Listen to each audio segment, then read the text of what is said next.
Okay, Kahalalem La Lashaja Yahawah Hashem Zakwan Adani Hasham Shayach Bahashim Hakudash Kahalalem La, meaning all praises to Yahweh, the name of the Most High in the ancient Hebrew, and of course Yahushua being the Messiah's name, which the world ignorantly calls Jesus Christ, and of course the world ignorantly calls the Most High's name God, even though his real name is Yahweh in the ancient Hebrew, meaning he exists, and also Yahushua meaning he delivers.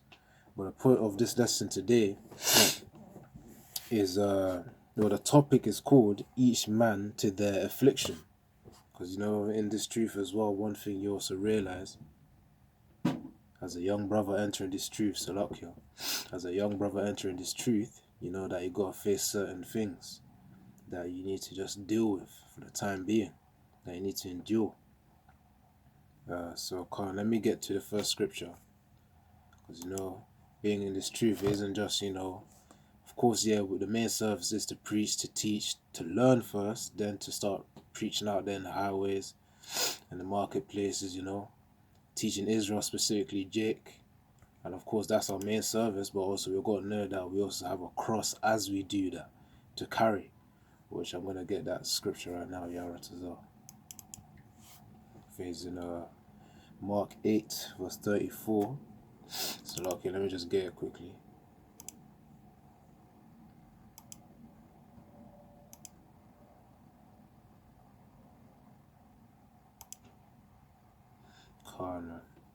But yeah, that's the thing. Each brother, they're going for their own thing. Could be in a job, could be pertaining to family, could be pertaining to Salakia, could be pertaining to who you're living with, like your wife, like I said, family, your job, your boss. Esau, Edom, frustrating you each time you go to work. Could be school, community, university, wherever you may be, whatever type of community you may be a part of. You have to just submit to a certain order, or which you may not favor that order. As I said, Esau, Edom being your boss, for example, that may be something which you may be frustrated with, and that just may be your own affliction, even though you may have tried to apply to other jobs, and pretty much go through the process of trying to change that. Things, it may just be what Yahweh Shai is willing to set you up with for as your cross. So let me just get to the scripture pertaining to the cross.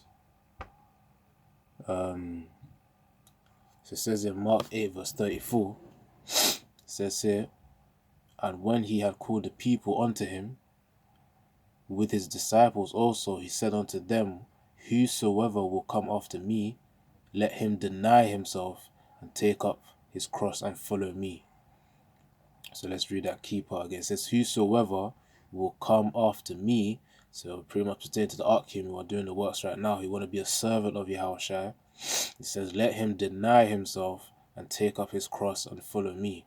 And of course, denying oneself as well involves pretty much shutting down the personal desires, especially when it comes to the point where, okay, you're deciding to do the will of Yahweh Shem Yahushua, or to fulfill your own pleasurable desires, or whatever your aspirations pertain to the world are. The thing is, if when it says let him deny himself, that's talking about shutting down those vain desires, those worldly desires. So when it comes to the point where we have to prioritize Yahweh Shem Yahushua, which is the point, to actually be a good and a faithful servant, that's what we need to do. Part of it is shedding our former selves, and that's part of the denying yourself. Let's see. It says there, and take up his cross and follow him, follow me. So of course, in order to actually be a good and faithful servant of Yahushua, and to also follow Yahushua properly, the thing is, each brother will have to take up their own cross, whatever they need to suffer. It's like, thing as each brother has their own suffering to go through. It pretty much goes into that scripture that the servant is not greater than his master, which I'll get to right now, because Yahushua did suffer before he's in that state of power right now in the heavens, being able to of course, in the time to come, all nations are going to see Yahushua in his glory as well. In the time to come when he's going to bring up his elect too. But we know that right now, Yahushua is pretty much resting, and of course we know Esau's kingdom is still established. So of course before which really gonna rest, including Yahushua as well, and of course the Arkim too. Specifically the Arkim, because we're going through our affliction. Yahushua has already gone through his. Of course, us being the servants, we need to go through our affliction. So the main message that I'm trying to put out, a Salakia, if I'm not being too straight. But the point is that us being servants of Yahushua, of course, we need to also suffer our own afflictions. That's pretty much what I'm saying. So let me get John 13:16. Because sometimes in this truth as well, you start wondering why you're going through these things constantly, and then it can get frustrating because of the fact that you know that you may not be able to do too much to change that situation. So, as I said before, that it could be Yahweh Shem Yahshua's will for you to just stay in that situation for the time being before he will then take you out of it. It's all by Yahweh Shem Yahshua's will. And that's really just a test of faith over time, because one of the fruits of the spirit is to be to be of temperance. I think I'll get that very soon. But before I get that, let me get John 13:16. It says here, "Verily, verily, I say unto you, the servant is not greater than his Lord, neither he that is sent greater than he that sent him." So of course we're not greater than Yahushua. So of course it means we have to suffer as Yahushua had to suffer in his time too.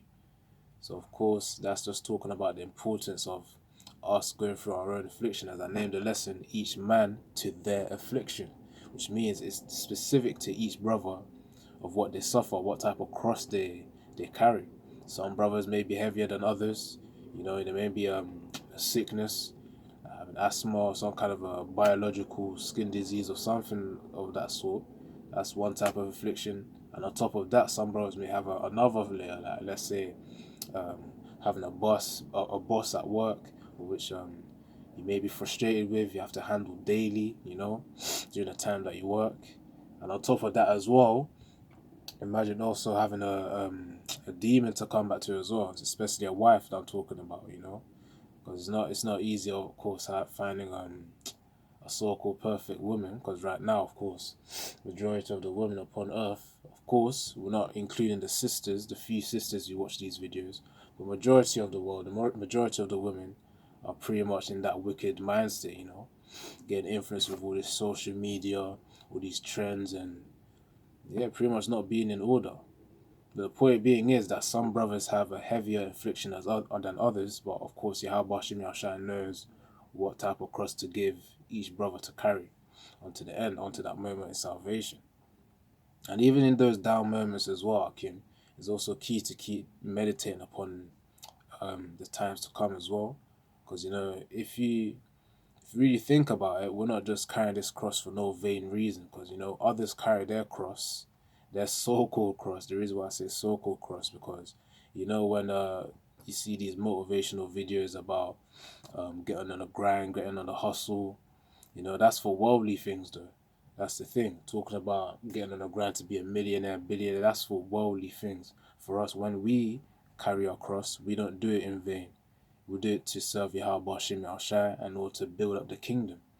As we know, the thing is, during Jacob's trouble as well, there will be more one-thirds coming in. So Yahweh Zazar, especially to the brothers, especially to the Akim, that we be worthy men in order to teach those one-thirds that are going to come in and also lead them in the time to come. Because you want to be as well, there's several examples really. You want to be as Job, as he was tested, staying steadfast, not being wavered, especially when temptation came, when his wife told him about I'll get that real soon as well, Yaratazar. When his wife told him to pretty much curse Yahweh. And of course that's just a level of folly right there, man. Although Job was getting tested, he knew, he had wisdom to know that he's being tested. That's the thing, and the same way brothers are going to be tested too. Another example as well, that we want to be at the point where the same way of which Peter and John had their level of faith uplifted too, and on that high level, and of course it came with experience as well. Peter still had his shortcomings where when he was told by Yahushua to come to pretty much walk on water as well. You know, his faith was wavering then, but he then went to the point where he was able to heal someone who couldn't walk, as we can refer in, I think, Acts chapter 1 or 2. I'll get that too. But it was pretty cold, you know. Like it's all a journey of faith, really.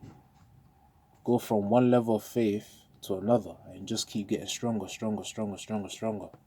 the point where Yaratazar, there'll be that moment where the amount of faith that remains until you reach that level of spiritual power is just going to be a little bit. And Yaratazar, that's going to be in Jacob's trouble. Yaratazar, because in that Jacob's trouble as well, that's when the scripture, I think Isaiah 59 verse 19 or 54 verse 19. Let me get that right now.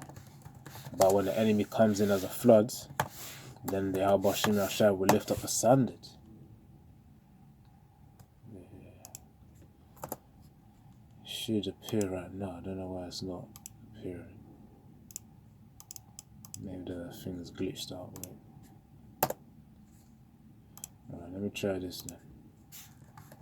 Salakia. But yeah, most of you know that scripture though, about the fact that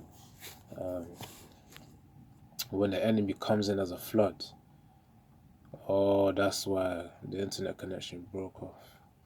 Salakia, but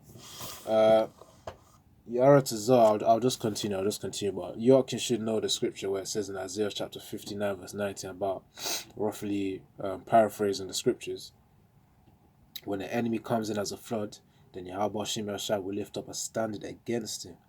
That's the thing. Against all those enemies, that standard is going to be spiritual power. And that's what we're waiting for. You know, like we're supposed to be meditating upon these things that are also going to lift up our faith too. Although we have our afflictions, we know it's not in vain, because we know in the near future. Okay, calm, that's good. That's good. I'm going to search up the scripture right now. Okay, Isaiah 59, because we know Yahweh Shem Yahshai, they are watching us constantly as well. As Akim are doing their service, you know. As they do their service, Yahweh Shai is always watching. And they know that we desire that power, man, that spiritual power. Because the thing is, when that moment comes, heathens are not gonna mock us anymore. That's the thing, right? Right now, as we do our service as well on the highways and byways, you know, you may notice faces being given to you by heathens. I remember this one time as well. This Edomite, as I was preaching, he came up close to me and he was like, shush. He was like, shh. Of course, I didn't react, but, you know, I already know, like, if you know that you already got the wisdom that they're pretty much destined for slavery. So it's like that Edomite, that specific Edomite that did that, you know, in the kingdom, you'll be able to bring him back up, you know, for him to pretty much be punished. I mean, that's the thing. We're going to bring judgment upon them.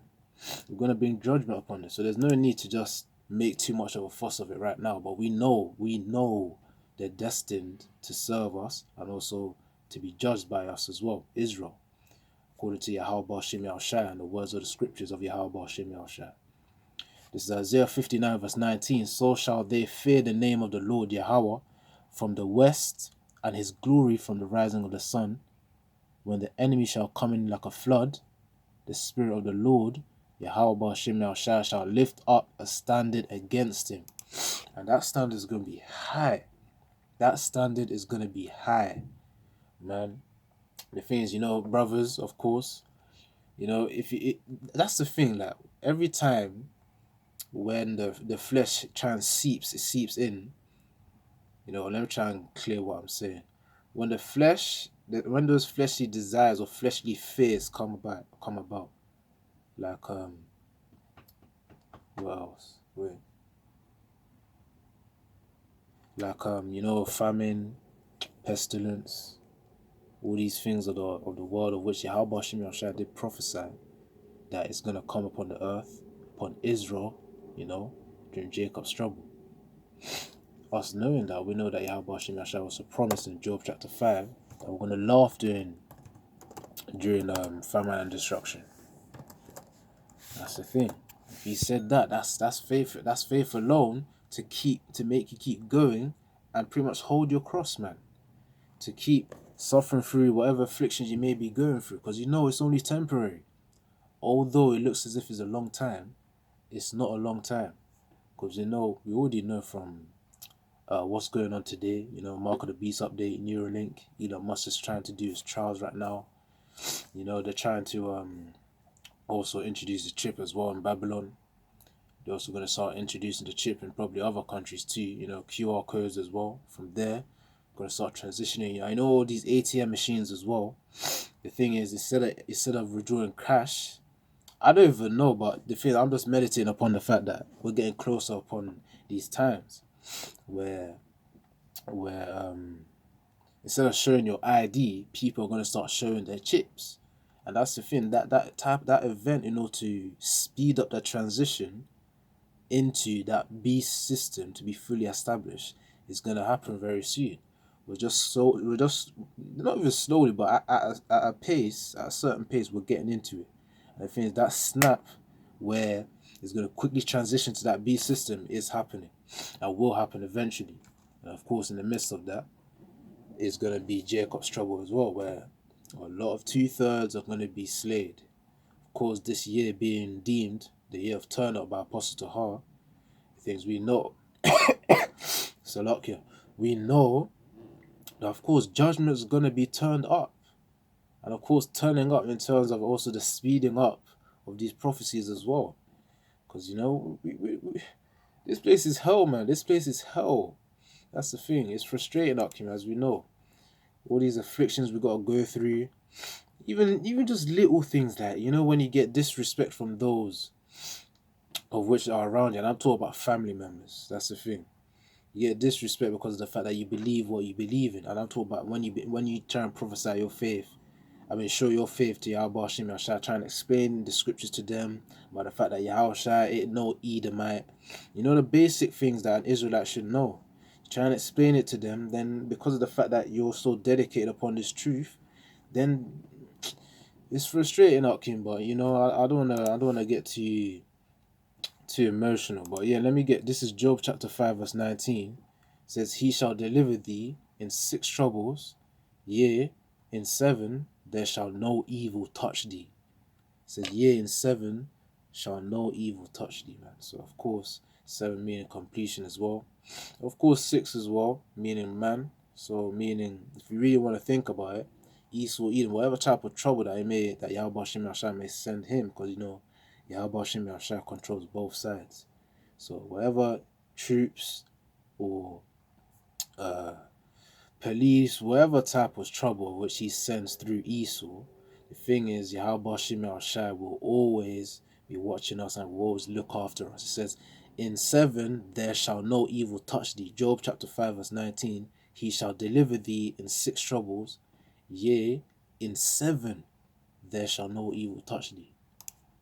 Now let me get I think this is, wait, because I mentioned something about the fact that family can be also tempt you as well. And of course, I remember making a video about the fact that the same spirit that was in Job's wife was in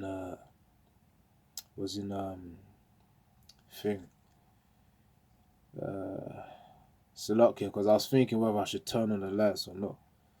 But I'll hold off from that for now. But let me keep going. Wait.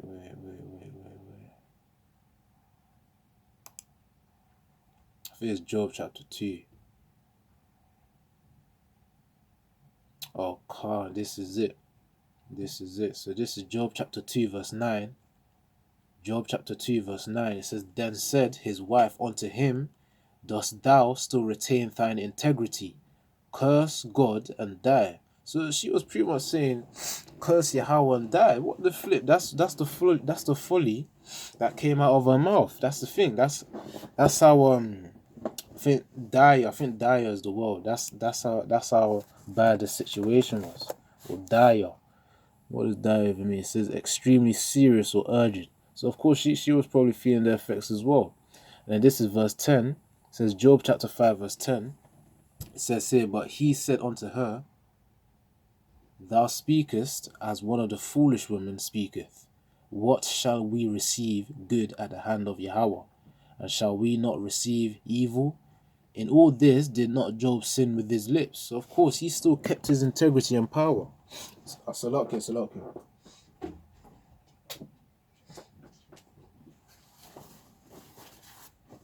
He still kept his power, man. He still kept his faith in Yahweh. That's the thing. He still kept his faith. And that's what we're supposed to do. We're supposed to keep our faith in Yahweh Hashem Yahushua. Though we're suffering our affliction, though we all are handling our own cross, as I said in Mark 8 verse 34, we still got to keep going. So let me get some. Job 4 verse 3. Let's get that. Job 4 verse 3.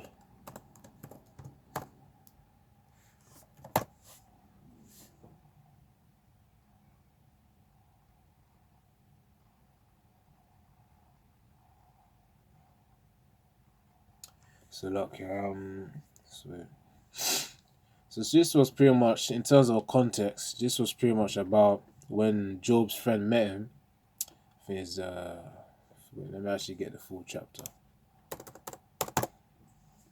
Yeah, Eliphaz, the Temanite. So that's when his friend met him, and then this is pretty much the conversation they had. This was pretty much what he was saying unto Job, and pretty much what he did, what Job did.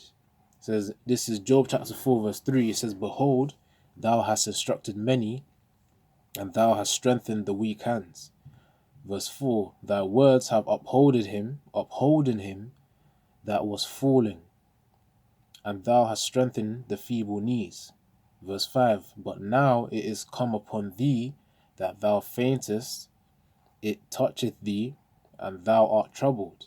It says in verse 6, it is not thy fear, thy confidence, thy hope, and the uprightness of thy ways. So pretty much, let me actually start again. So it says, behold, thou hast instructed many, and thou hast strengthened the weak hands. So of course, pertaining to the prophets today, the Akim today, who are pretty much preaching out there in the houses and byways, they're strengthening the weak hands. Those who are pretty much weak, and I'm talking about the Israelites, pertaining to Ezekiel, where it talks about dry bones. The Israelites that are weak right now, that are not really nourished with the truth of Yahweh Hashem Yahshua, the scriptures with the true understanding. Because you could pretty much link to the fact that Job, when Eliphaz was talking to him, he was pretty much saying that you're the one who strengthens those who are weak. And in verse 4 it says, thy words shall uphold in him that was falling, and thou hast strengthened the feeble knees. So pretty much Job, he was the type of guy where he would uplift the spirit of brothers. That's essentially what he was saying. And verse 5 it says, but now it is come upon thee, and thou hast fainted, and thou faintest. It touches thee, and thou art troubled. So that's Job chapter 4 verse 5. So it's talking about the fact that, okay, now that Job is then in a weak state, the thing is right now, it says thou faintest, and it touches thee, and thou art troubled. So of course Job is in a troubled state, because he's going through his own afflictions right now. He's feeling weak, And then Eliphaz, he also continued and says, is not this thy fear, thy confidence, thy hope, and the uprightness of thy ways? So of course Eliphaz knew that the way Job conducted himself was through the fear of Yahweh Hashem Yahushua, confidence in him, of course having hope, of course being upright in his ways as well, in all his ways. That's the thing, that's pretty much the scripture. So pretty much the main point is, like today as well, as I came out there, you can pretty much link it up to Job as well. Strengthening the Israelites that need nourishment in the word of Yahweh Hashem Yahushua.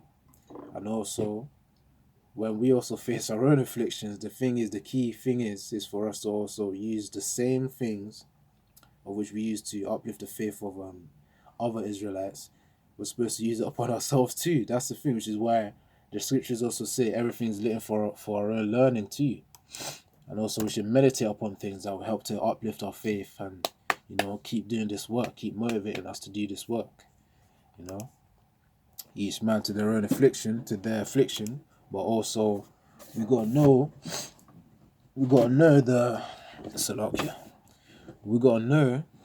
how to also uplift ourselves in terms of like when we feel lonely in the spirit, which is why this brotherhood is also essential as well, so that we can lift each other up and to keep going, to keep going. That's really it. Now let me get there's something I was gonna get.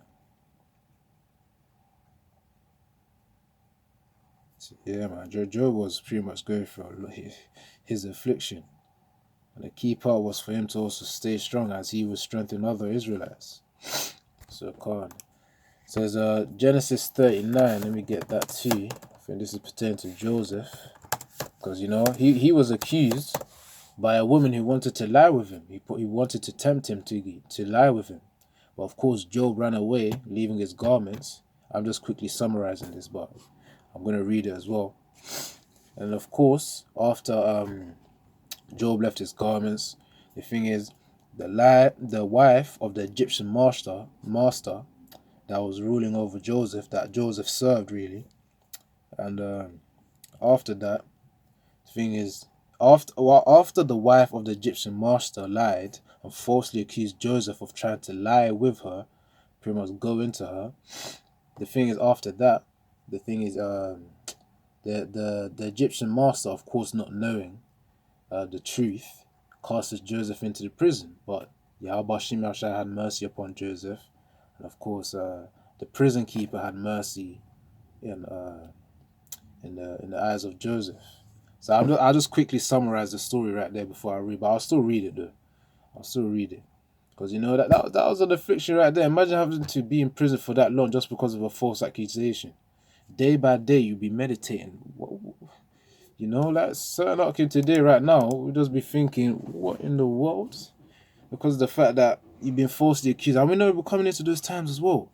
Imagine in UK right now, the major news outlet, BBC News, imagine seeing one of your videos out there edited in a way of which will make you be more violent, or make you be that type of terrorist or hate group or something, as Esau intends to paint us as, even though we're just trying to serve Yahweh Shem Yahshai and also wake up our people. That's really the intention, because that's what we're supposed to be doing day by day with these videos, and of course going out there in the highways and byways. So let's get Genesis 39 verse 10. Still got time. This is Genesis 39 verse 10. I'm just going to read on. The orators of Yakim are edified so far, and also still able to understand too. So this is Genesis 39 verse 10. And it came to pass, as she spake to Joseph day by day, that he hearkened not unto her to lie by her or to be with her. So of course this was a constant thing. So the orators are verse by verse, I'll break it down. So of course it says, and it came to pass as she spake to Joseph day by day. So of course the wife of the Egyptian master that Joseph was serving was trying to tempt Joseph day by day. I think this goes on today pretty much, in all areas of life. But mainly, it could be in a working place, and also, which was pretty much what Joseph was doing. That was pretty much where Joseph was working. All these temptations that's just gonna befall a man. That's even a word to use, but make a man fall. Befall. Let me search that. Or to happen to you. Okay, cool. That's what befall means. So let me continue. This is verse 11, Genesis 39, verse 11. And it came to pass about this time that Joseph went into the house to do his business, and there was none of the men of the house there within. So of course he was probably doing some chores right there that I need to do. But then verse 12 says here, and she caught him by his garment, saying, lie with me. And he left his garment in her hand and fled and got him out. So of course she gripped, the wife of the Egyptian master gripped the garment Joseph was wearing, and Joseph was like, nah, he's gonna go. He ran, he left his garment there. He left his garment. He ain't falling into that temptation. No, that's the thing. That's the way Akim should also try and be with sin as well. Of course, we know sometimes we do be susceptible to it, but it's all a training process too. So little by little, our faith be growing up, and of course our strength as well to overcome sin get stronger day by day as we go through our training process. Of course, through Yahweh Shem Yahushai. It says here in verse 12, I'll read it again. And she caught him by his garment, saying, Lie with me. And he left his garment in her, and fled and got him out. Verse 13, it says, And it came to pass when she saw that he had left his garment in her hand, and was fled forth, verse 14, that she called unto the men of her house, and spake unto them, saying, See, he hath brought in an Hebrew unto us to mock us. He came in unto me to lie with me, and I cried with a loud voice. Of course, that's a false accusation right there. Joseph didn't try to lie with her. It was the other way around. She tried to lie with him. Of course, she said, and I cried with a loud voice. She didn't cry. I didn't state that. She didn't do nothing. Of course, that's a false accusation right there. And then this is what happened next. It says in verse 15, Genesis 39 verse 15, And it came to pass when he heard that I lifted up my voice and cried, that he left his garment with me, and fled and got him out. Verse 16, and she laid up his garment by her until his Lord came home. So of course, until the Egyptian master came home. Verse 17, and she spake unto him according to these words, saying, The Hebrew servant which thou hast brought unto us came in unto me to mock me. So of course that's the false accusation right there, trying to say Joseph went in unto her, to mock her, but that was not it. Joseph fled. He ran. He ran. He was like, no. He ain't trying to get into trouble. This is verse 18. It says, And it came to pass, as I lifted up my voice and cried, that he left his garment with me and fled out. And it came to pass when his master heard the words of his wife. Consolatory. This is verse 19. And it came to pass when his master heard the words of his wife, which she spake unto him, saying, After this manner did thy servant to me, that his wrath was kindled. Verse 20. Genesis 39, verse 20. And Joseph's master took him and put him into prison, a place where the king's prisoners were bound. And he was in prison. Verse 21, But the Lord Yahweh was with Joseph, and showed him mercy, and gave him favor in the sight of the keeper of the prison. So of course, although we may be going through false accusations, we know, I can't, soon I'm going to have to close that, but I can't. Point being is, we know that although we go through these we may go through these false accusations, we also got to stay strong and know that Yahweh Shem Yahshua is with us. That's literally it. Okay. So, pretty much the main message is that we got to carry our cross and keep enduring, okay, as always. But, as I always say, we got to keep enduring.